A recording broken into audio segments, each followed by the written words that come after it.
My name is Priya Satow, and I have a background in public health from UNC Chapel Hill and studied health behavior, health education.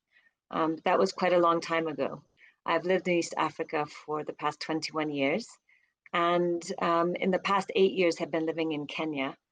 My husband does humanitarian work, and I was what was called trailing spouse. But I decided to get involved in social issues that I cared about. Through my church, I lead a prison ministry, and so I have connections with the church, with prisons in Nairobi. And a few years ago, it became clear that very young children, sort of in my orbit, not my own kids, but kids they knew, had been exposed to pornography. And so I used my existing linkages through church and through a local NGO that works in prisons. And a young man who shared his porn addiction story with me, we now call him an ambassador. And I use these linkages to start doing, I guess, activism. So the first thing one of the things I've done is intervention with teenagers. Two different groups of teenagers. One was a group of young girls in a very poor settlement in Nairobi. And as we discussed, actually porn was not the focus, it was sort of empowerment. And towards the end, I just raised the issue of pornography, only to find out that already they, not only had they been exposed to seeing it, but they were saying that men were actually trying to coerce them to make it on their cell phones. And so that was something I wasn't expecting. None of these girls had their own smartphone. They were too poor to have them. And so that, again, sort of raised an alarm that this was already something that was becoming localized. It was no longer sort of a Western problem, or that the content was Western necessarily. And then another group of teenagers that I spoke with recently, I shared the neuroscience behind it, and because that was something that none of them had been exposed to. And then the ambassador, David, shared his story of addiction and recovery. And what we wanted to do was really create safe spaces for people to say that they struggled and that it was okay. I think bringing it into the light is really the only way to tackle this. And we wanted kids to know that we knew it was an issue and that they were struggling. And what it revealed was also heartbreaking. The youngest age of exposure was 6. So, the statistic we use that 11 is sort of the average age, I think now is probably more like 8 or 9. And that some of them anonymously wrote, "How can I stop watching?" And so already kids, all the way on this side of the world are already struggling, which was also something really telling about its prevalence and how deeply it's kind of already taken root. I have also done intervention with parents.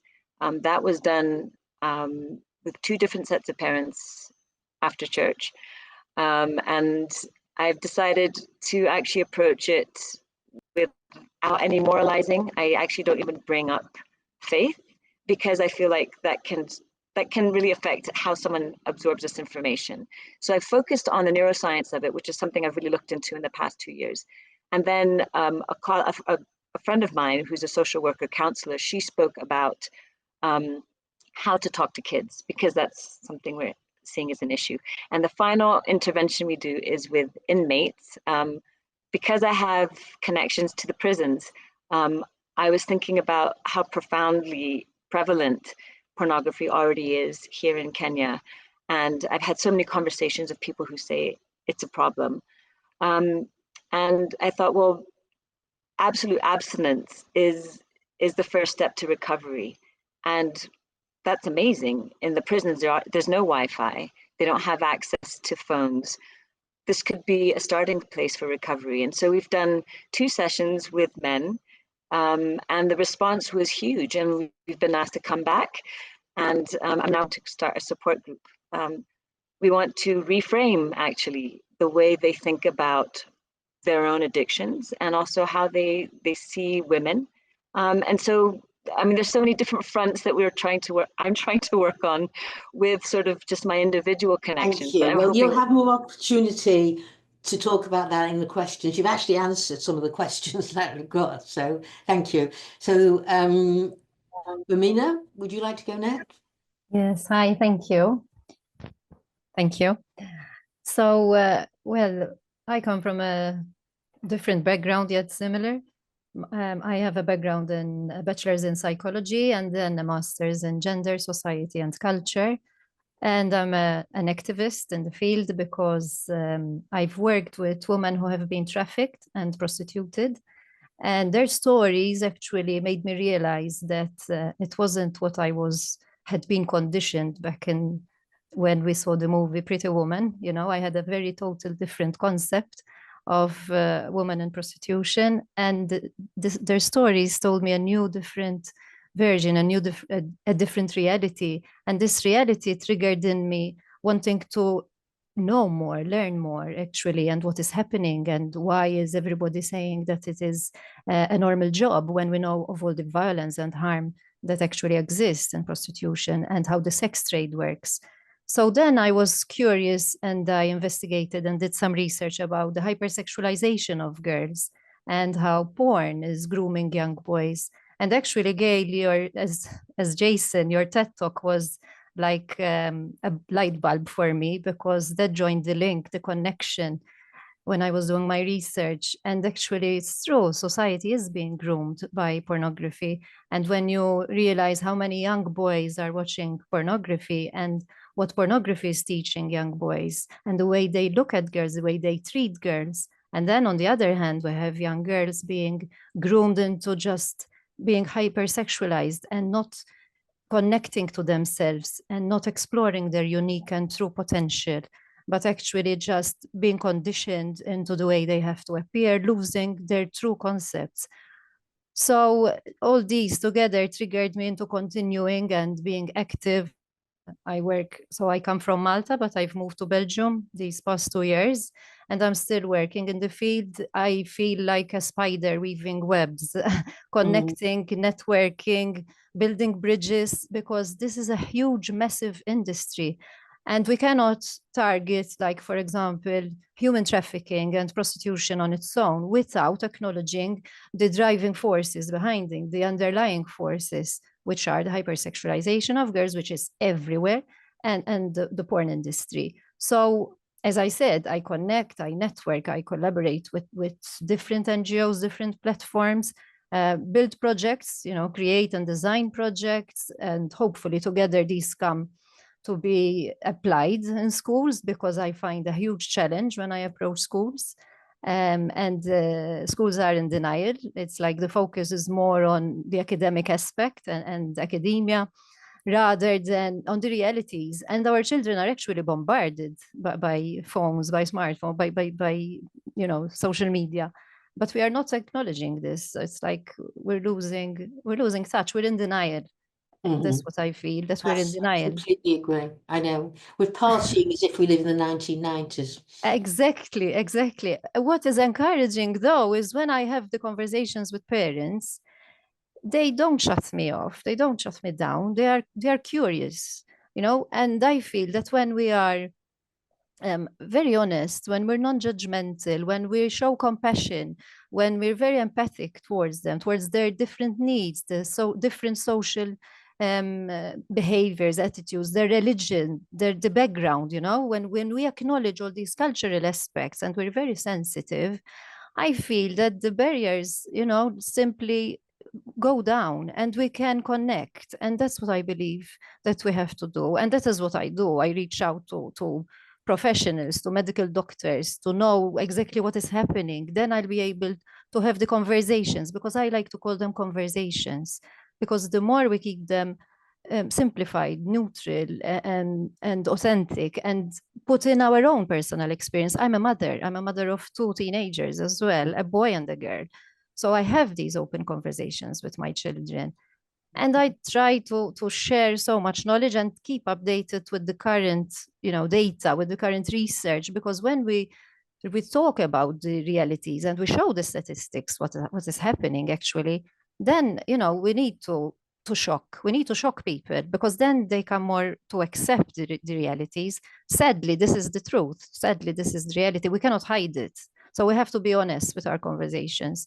And that's what I do, literally. I feel like a spider weaving a big web. And that's why this is really helpful today. And so I thank you so much that we're all here, because we become stronger. You know, we all bring our tools together, and we work together to combat this massive industry. And I cannot see anymore, you know, younger girls being groomed and exploited and sold and trafficked.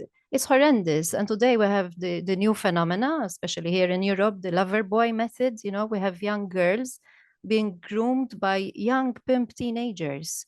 And we know that grooming online, since we've shifted online, our worlds are online, grooming is happening in as little as 18 minutes. And that is very scary and very shocking.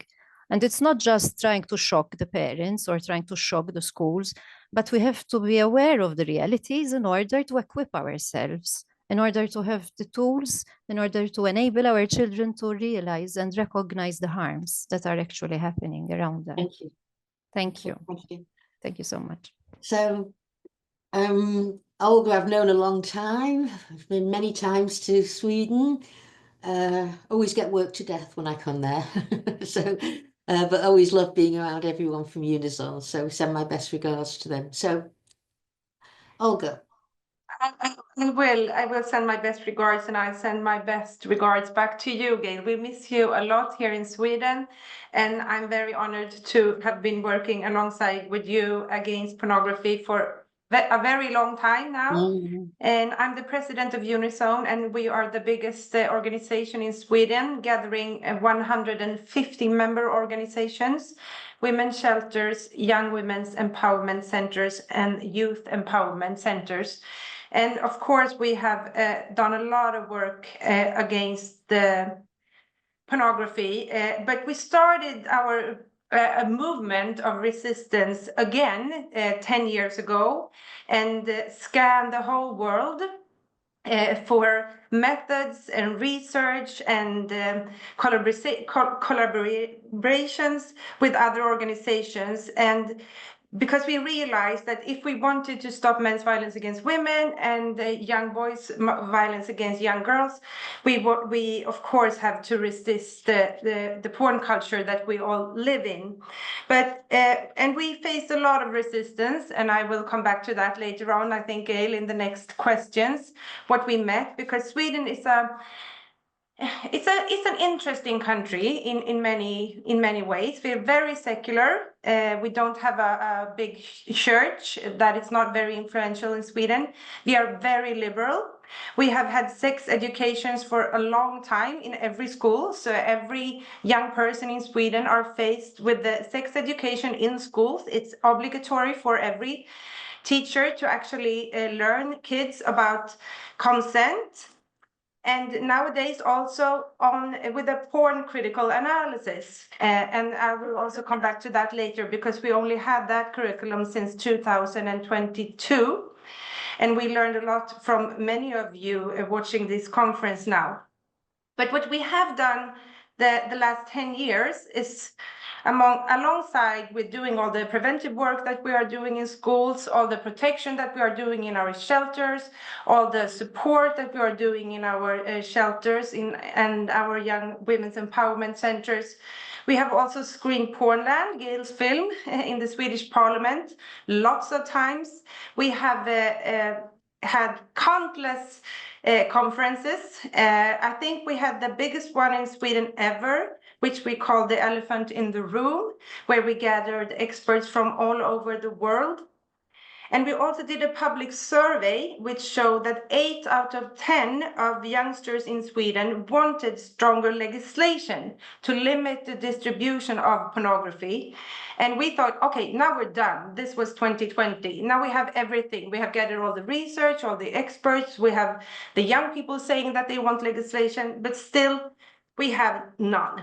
But we actually created the school curriculum, which we are very proud of. And of course, we also brought a lot of testimonies from young people, and we wanted, as you said, Romina, we had to shock both the parents, the school system, the politicians, and we had to really show them the reality that young people are living in today, all young people in Sweden, and also in poor countries, rich countries. So we could also see that the young people were on our side, which was really important for us to keep on going. And we also had a lot of government inquiries ongoing around this. Also, the support for young women and girls who are affected by the porn industry, but also the effects on the consumers. And I think I will come back later to the resistance that we face, because I think that's also really important to discuss, so we can give each other our best advices how to overcome them, because something is actually happening in Sweden right now. The debate is really on, and it's amazing to see. Thank you very much, Olga. Always a pleasure to listen to you. And Thank now we'll you. go on to Celine, who's going to introduce herself and her work. Hello, my name is Celine Piques and I am based in France. My organization, Osez Féminisme, is a network of 20 organizations in France, and we fight against sexual violence and for equality between men and women. We have been engaged against prostitution and pornography for a long time. We consider it as a sexual violence, and following our campaigns during the last 10 years, an abolitionist law has been adopted in 2016 in France. The woman in prostitution is now considered as victim. The fight against pimping has been reinforced, and now we try to do the same with pornography. We consider pornography is film prostitution, film and paid rape. About pornography, we have two kinds of actions. One against the production of pornography and one against the consumption of pornography. I will come back later with your question about the fight against consumption and talk now briefly about the way we fight the production of pornography in France. We are pursuing legal action against the French pornography industry to amplify victim voices. Our investigation into French porn sites uncovered trafficking patterns. In 2020, alongside another organization and with our lawyer, Laurent Questiot, we helped launch a police investigation into the Jackie et Michel sites, revealing evidence of coercion and trafficking tactics similar to those in the French bouquet case. In this case, 17 men, producers and actors are charged with pimping, rape and human trafficking, and will have to face 42 women who had the courage to file a report to seek justice. Through media attention, we have raised awareness among youth about online recruitment tactics used by pimps to manipulate young women into violent pornographic videos via social media. These tactics include lying about the nature of the shoot, claiming it's just a photo shoot or for a private audience abroad, or offering luxury escorting jobs through fake female profiles. Upon arrival, victims find out a man was behind the female profile, are raped, and then forced to participate in pornographic videos.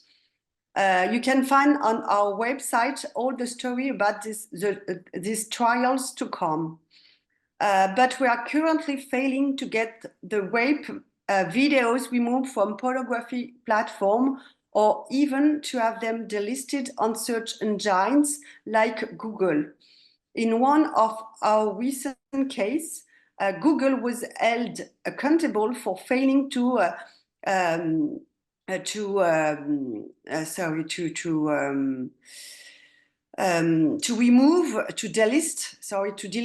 delist rape video from porn sites.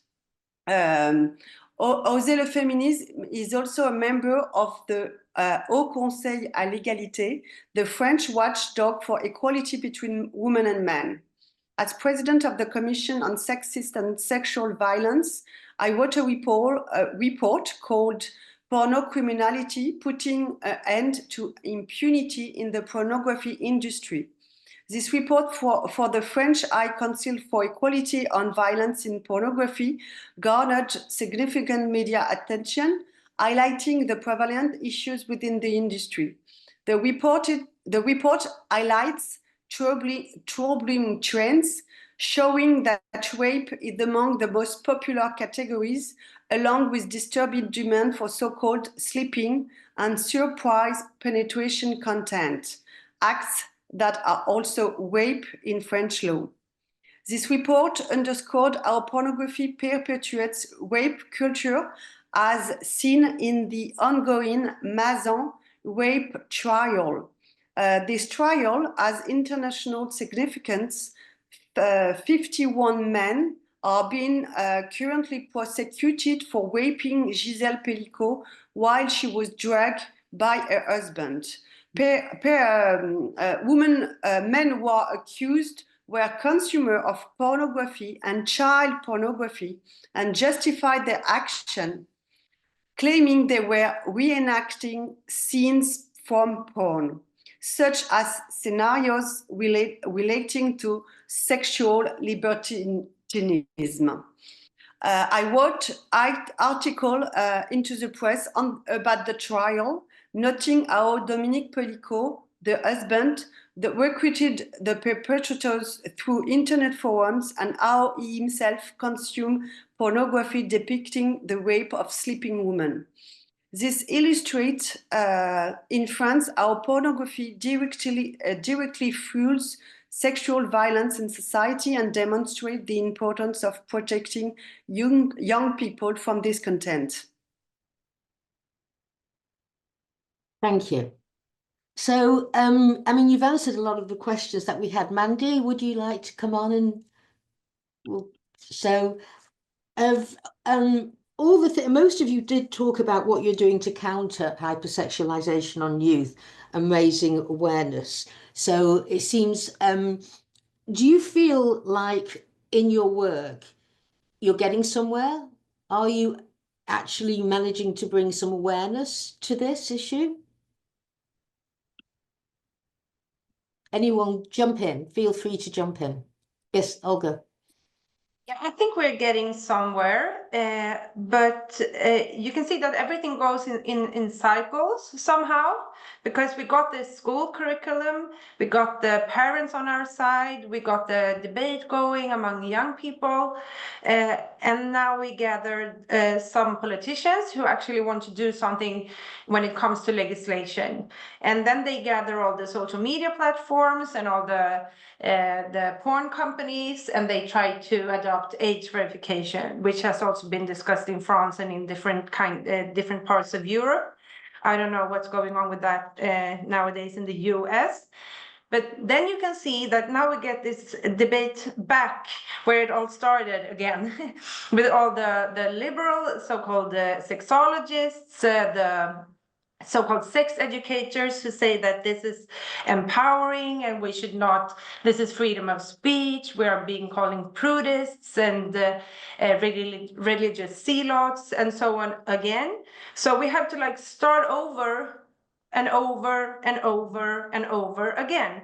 And this is interesting because we also met a lot of resistance among our own colleagues in Europe, because we have different legislation when it comes to prostitution. And prostitution, the knowledge that Celine mentioned about the prostitution, pornography being filmed prostitution, has been really important for us, because it helped us to actually gather the public alongside, because we had this legislation in Sweden which prohibit people from actually buying another person in prostitution since 25 years. So everybody who was a little bit intelligent actually realized, oh, this is weird that this is for free and, you know, not criminal when it comes to pornography. But as we have this different a different knowledge around this, but also different legislation around Europe. We have not been able to use our European networks as much as we wanted to. And we have also faced a lot of resistance when it comes to WWP, working with Perpetrator, which is a network who works with the perpetrator programs, which I think is totally useless if you don't address, porn consumption and the way these men also look upon women as a whole, not just the woman that he actually violates. So we have had a lot of, things going on different levels. But I really hope that we together in this forum can actually take the next step together, because we are getting a little bit tired of this, cycle of resistance, which just goes on and on. And we need also the European networks. We need the EU because it's very powerful in Sweden, the EU system. And if we are going to reach something real with legislation, then we need the EU, and then I need all my European colleagues watching right now for taking the next step. Okay, yeah, exactly. And Sweden has always been ahead of the game, especially around the equality at the well, we called it the Swedish model, then it went to the Nordic model, and now it's the so there's always been ahead of the game. Anybody else got anything to add about their own life? Yes, Priya? You're muted, Priya. You're muted. Sorry, I've come in quite late in the game, obviously, from all of you. One thing I noticed that I suppose an advantage coming from some time behind is the angle from which this this topic has been addressed. I think so much of it has been looking at it from a feminist angle, which is obviously a critical piece, and it's a powerful piece. Sadly, the people to whom we are bringing this problem are not always sympathetic. And I think the more angles we can come at it from, the more powerful the argument will be. After all, we're talking to so many men, many of whom are probably consuming porn themselves. And so I think that is not, sadly, going to capture the attention in the way it needs to, even though that should be enough. And one of the ways that I think that the reason I've approached so much of it from the neuroscience side is because actually, if you can come at the angle saying this is actually a drug that rewires a child's brain, which is what Jason was talking about, and the how it can actually destroy somebody and create an addiction cycle in someone's brain. To me, that's a powerful argument that is completely different from looking at it from a social science point of view. And again, I would say that it's sad to me that the social science angle is not strong enough for the people in power. I think that's why the cycle keeps happening. And I think if we add to the voice of women and saying this is violence against women, this is hurting girls and women, but now adding another angle to it, I think that will bolster the argument. Maybe when these men in power hear that actually the brain is being destroyed, that might to them be something to pay One of the things attention I to. always say is I think feminists are men's best friends. We're the only ones looking out for their well-being. I mean, so we have developed, I mean, the feminist analysis is central in that we have to understand the gender politics, the sex politics of this going on. But I think a lot of men are beginning to realize the degree to which we're actually also fighting for them and their souls. And as Jason was saying, their hearts and minds and who they are. So I think, we're a broad tent organization in that. Mandy, have you got any questions you'd like to ask, or from the questions in the... We had a question in the chat for Celine about elaborating a little bit more on the exact aim that you want to legally achieve in France in terms of fighting the consumption of pornography. Yes, of course. We to raise awareness, we run two major social media campaigns. the first campaign, and then Porn Came Into My Life, share women's testimonies on pornography's harmful effects. We have collected 400 testimonies from women about their exposure to pornography, particularly from a very young age. Many girls were forcibly exposed to pornography by boys who wanted to embarrass them. Some girls also watch pornography with their boyfriends, who then try to impose unwanted violent sexual practices on them. Furthermore, some girls who had suffered sexual violence in the past described how watching pornography triggered dissociative states, and explain how traumatic arousal fueled their consumption of pornography. This campaign on Instagram received a great response with thousands of positive feedbacks in the comments.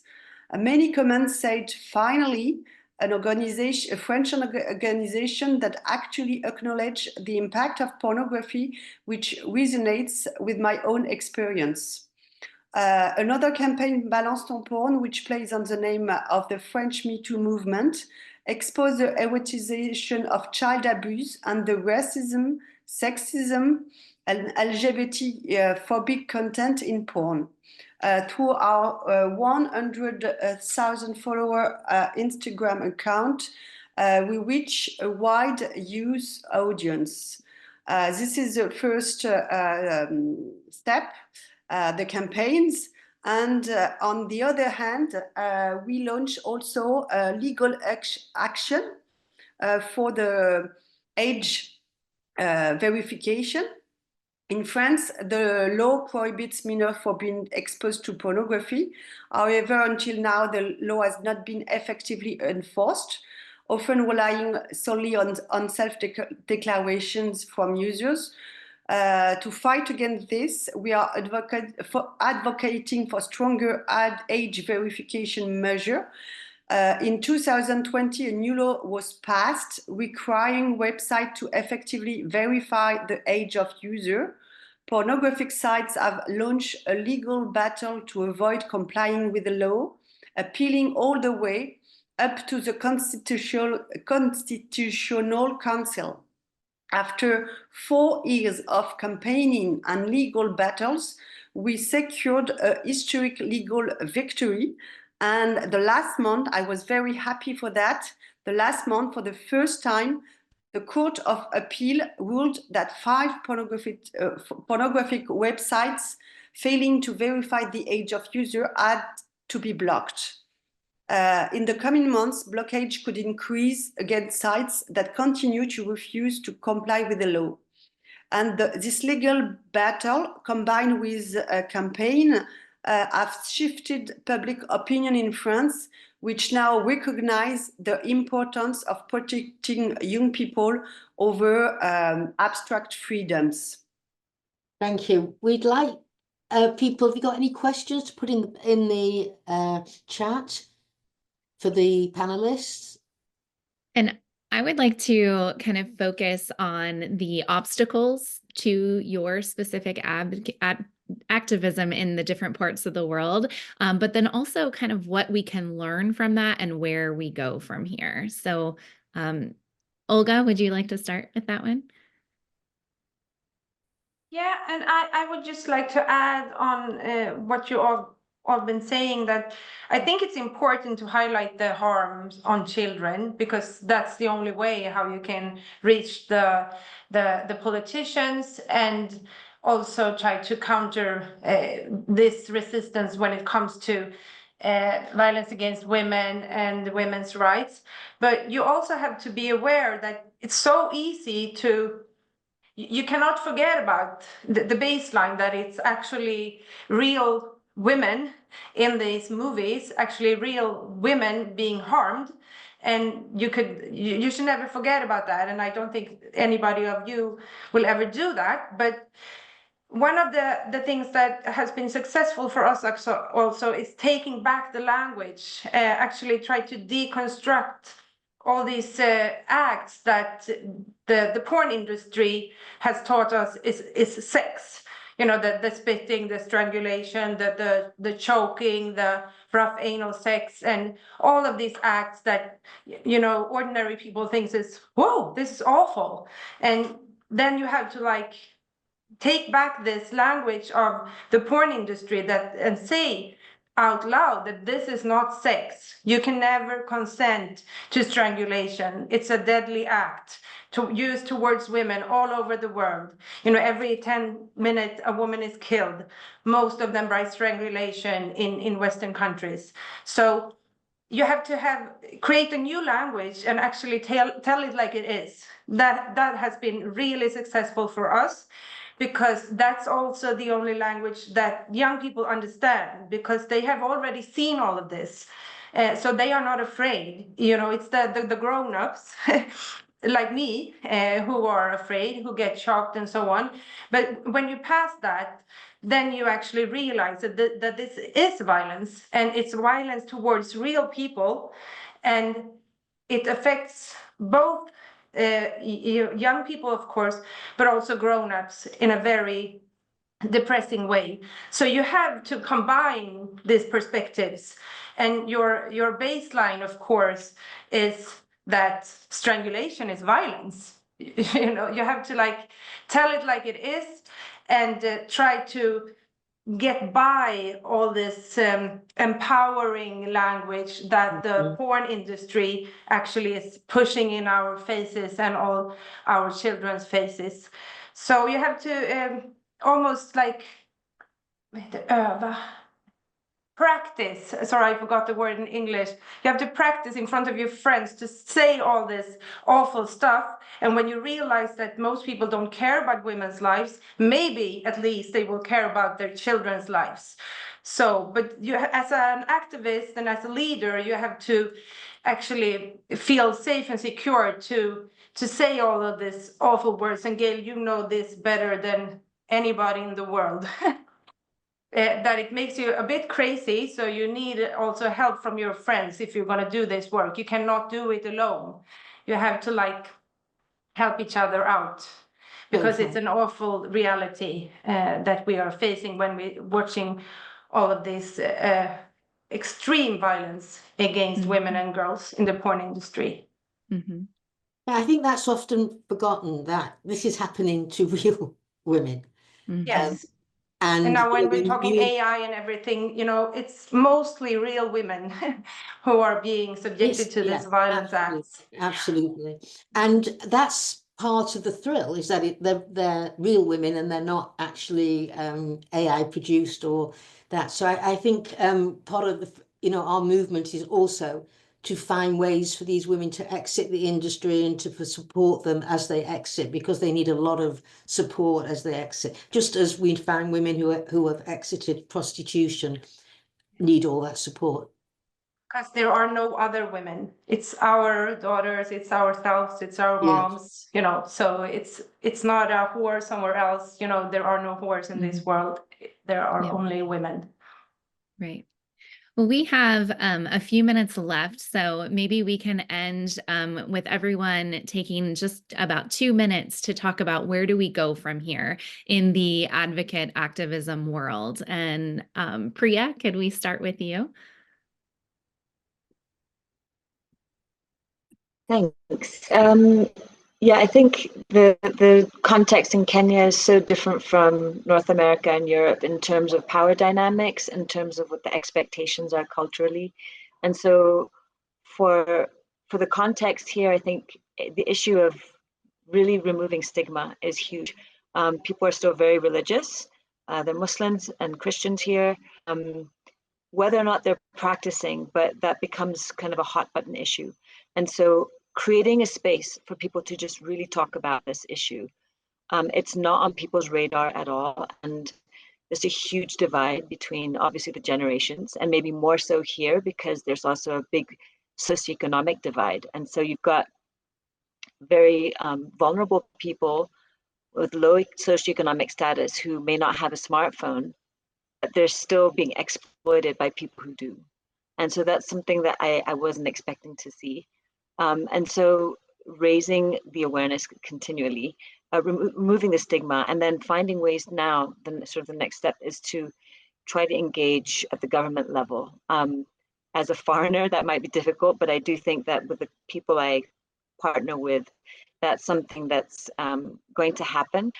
Recently, there were big protests against the government for various policies, mostly financial.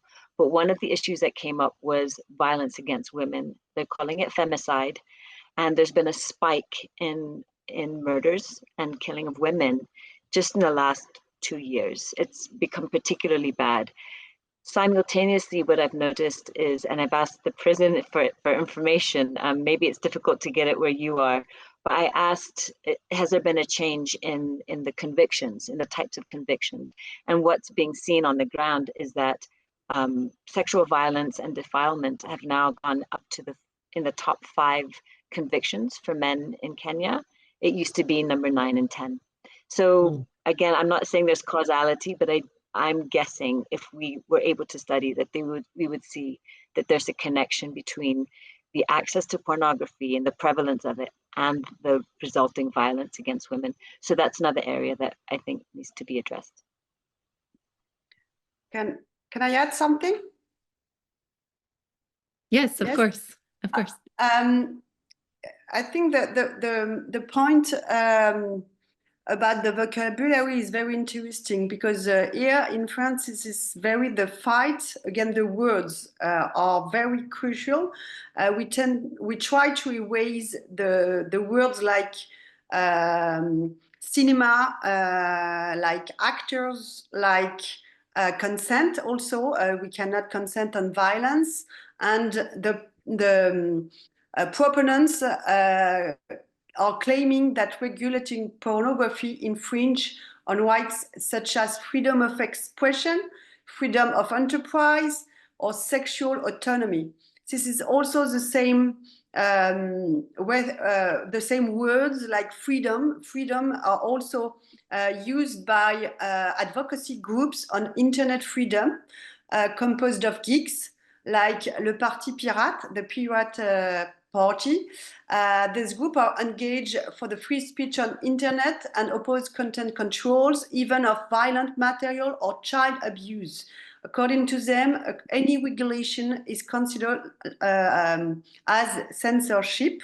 And in fact, the greatest challenge do not comes only from industry lobbies, but from pro-pornography movements that present themselves as progressive, as sex positive, and even feminist groups that conflicts sex positivity with unrestricted access to pornography.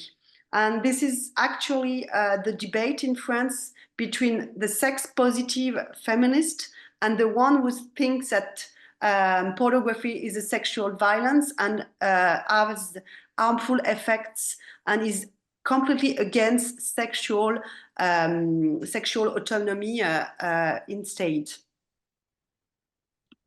Okay. So thank you, everyone. We really appreciate the wonderful remarks you've made. Somebody said they really appreciated the diverse panel and showing what's going on in different countries. And I think the good news from this is that there's a movement starting worldwide here. I mean, the porn industry, in a way, has gone so violent and has had such effects that actually I think it's kind of digging its own grave in this way, which is good news because it's gone so hardcore and the effects are just so profound. So thank you again. We appreciate it and hope to see you again soon.